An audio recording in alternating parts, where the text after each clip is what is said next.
Bang Mulas, ini kan ada statement Gus Fahrur yang mengatakan bahwa hasil rapat ingin merekomendasikan bahwa PBNU ingin ya memberhentikan Kiai Imad dari LBM PBNU.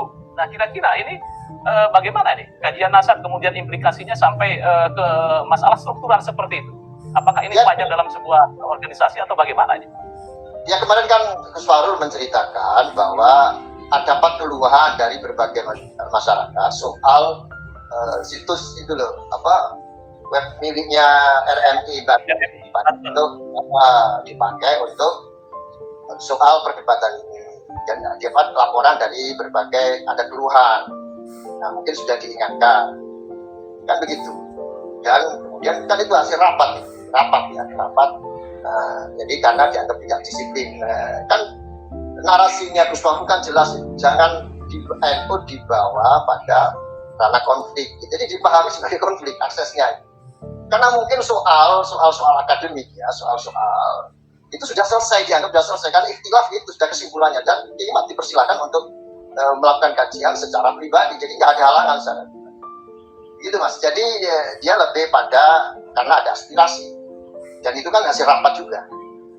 Tapi kan belum ada suratnya ya, baru akan kan. Ingin sebetulnya ya, ini sebetulnya ingin. Rekomendasi ingin diberhentikan. Bisa dihentikan apa tidak? Kita lihat korina dari sampaikan kan soal situs membawa-bawa NU dalam rangka pertengkaran. Padahal ini memang urusannya orang NU aja. Jadi mungkin ini kan tidak masuk urusan ini karena memang nggak ada kriteria untuk mengkaji ini, karena ada 10 kriteria ini nggak masuk. Apalagi ini soal-soal hanya di internal. Kan bisa menambahkan Mas Yusuf? Mulas. Oh, silakan. Sebentar ya. Singkat padat nanti ke Prof. Ikam. Ya. Oke. Yang menjadi persoalan dari Dr. Fahrur di sana menyampaikan ekses dari Kiai Imad. Padahal ekses itu sebenarnya dampak dari diskursus wacana yang berkembang di masyarakat secara umum.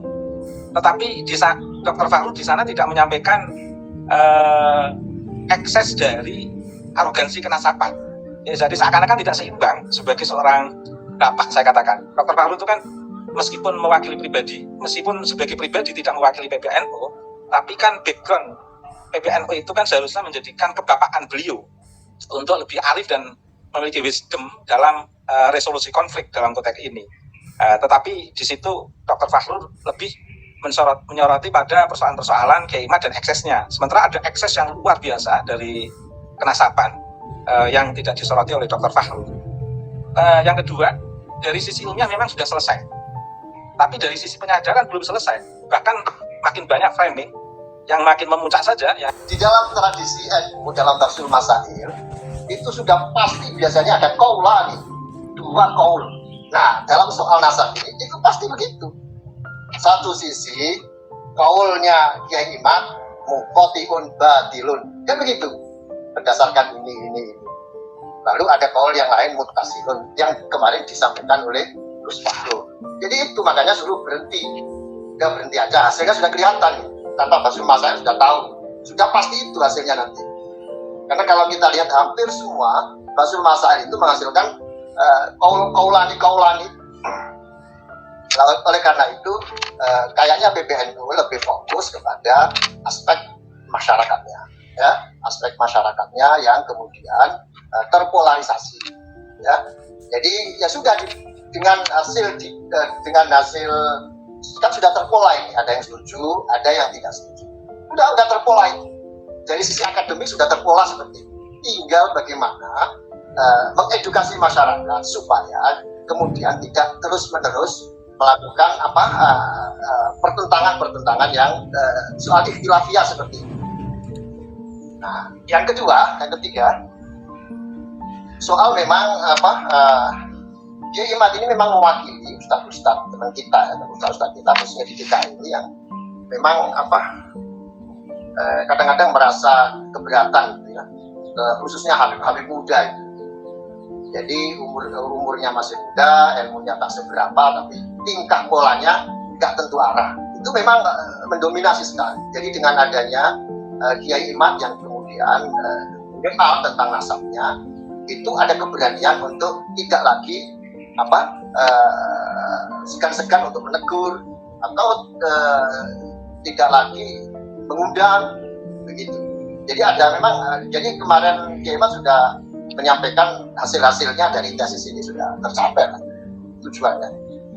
Nah, tadi Kiai Imam juga membahas soal tentang kenapa NU tidak pernah mengesahkan karena di Basul Masal itu berangkat dari pertanyaan, nggak ada yang menyimak, nggak ada yang mengajukan pertanyaan. Hampir semua Basul Masal itu biasanya dari ranting ini, dari cabang ini mengajukan pertanyaan di muktamar lalu dibahas.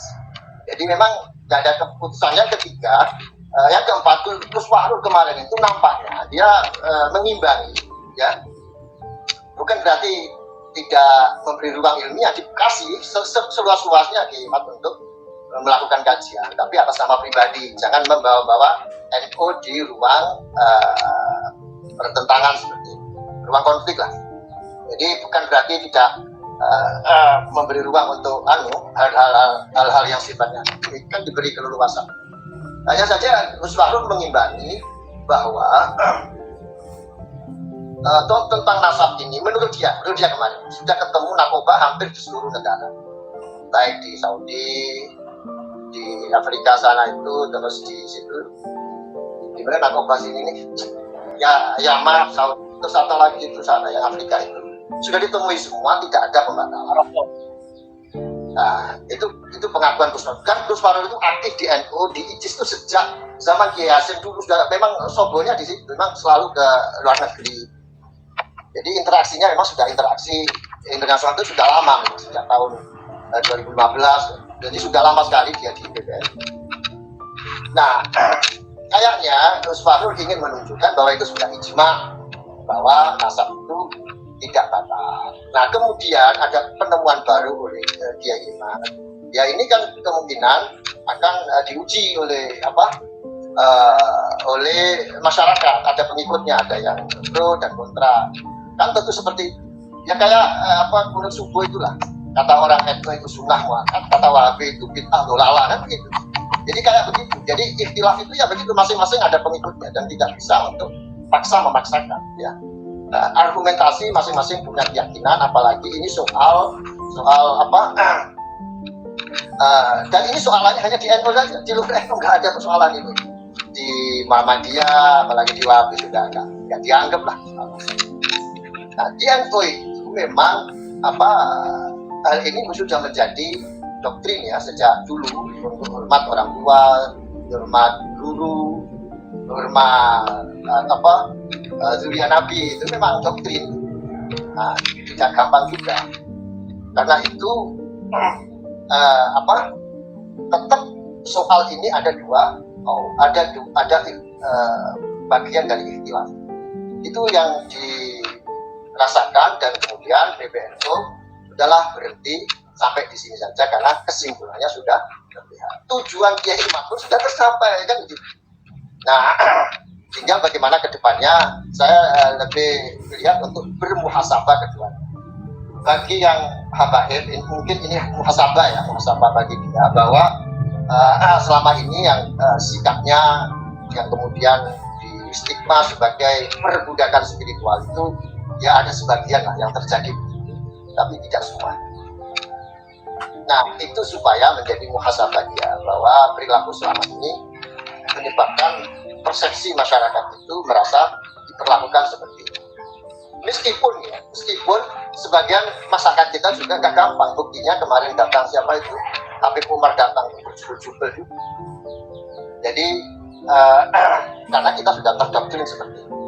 Itulah sebabnya PBNU menyuruh kita untuk hentikan aja persoalan perdebatan. Kita menyongsong hal-hal lain, move on untuk menghadapi hal-hal yang lebih serius di masa-masa yang akan datang.